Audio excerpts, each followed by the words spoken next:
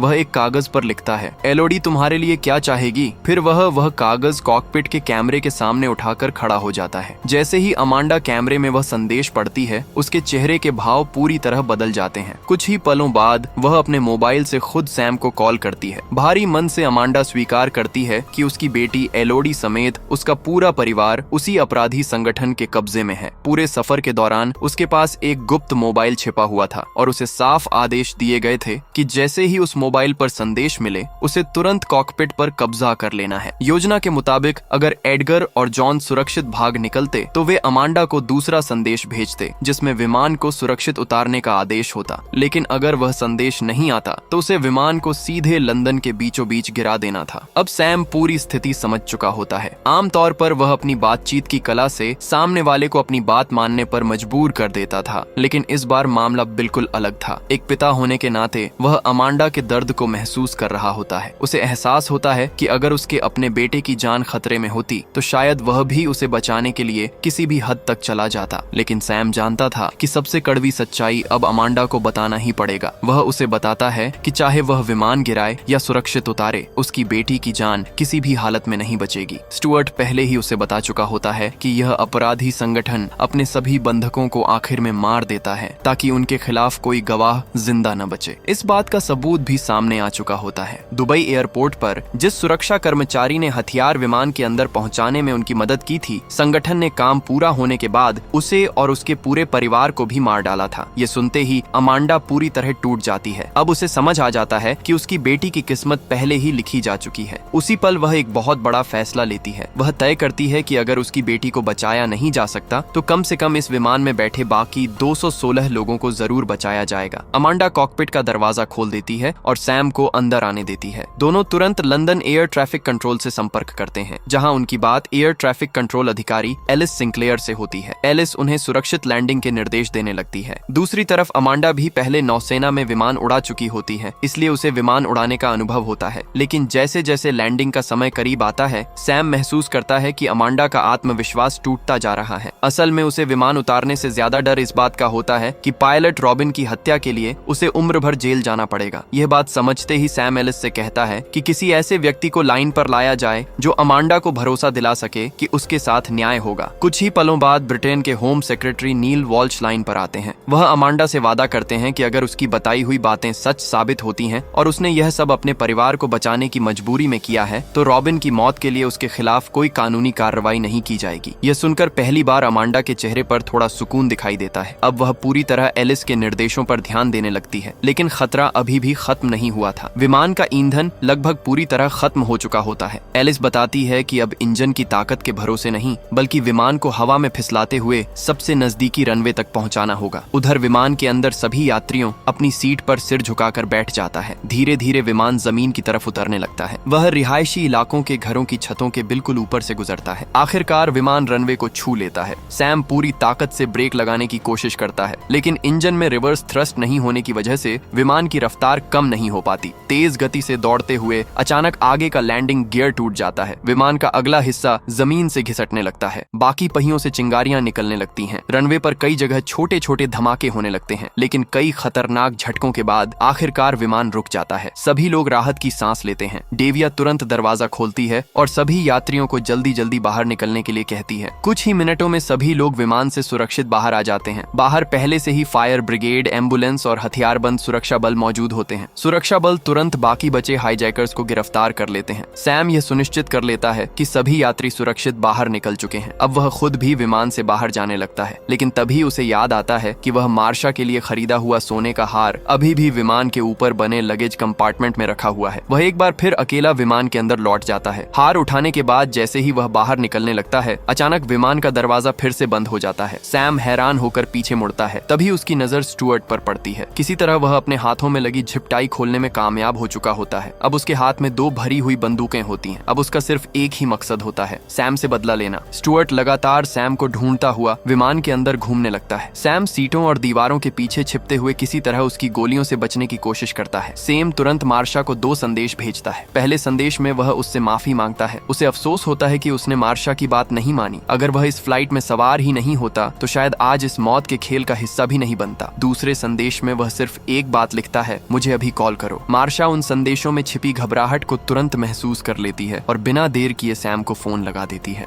पूरा विमान मोबाइल की घंटी की आवाज से गूंज उठता है। आवाज सुनते ही स्टुअर्ट सीधे वॉशरूम के अंदर घुसता है, लेकिन सैम अंदर नहीं होता। तभी सैम पीछे से पूरी ताकत से दरवाजा उसके ऊपर दे मारता है। वह लगातार कई बार दरवाजे से उसे टक्कर मारता है। आखिरकार स्टुअर्ट के हाथों से दोनों बंदूकें नीचे गिर जाती हैं। उसी समय हथियारबंद सुरक्षा बल विमान के अंदर पहुंच जाते हैं। वे स्टुअर्ट को गिरफ्तार कर लेते हैं। आखिरकार ये खतरनाक हाईजैकिंग हमेशा के लिए खत्म हो जाती है। यहीं इस रोमांचक कहानी का अंत होता है। नेक्स्ट सीजन देखना है तो कमेंट करना मत भूलना।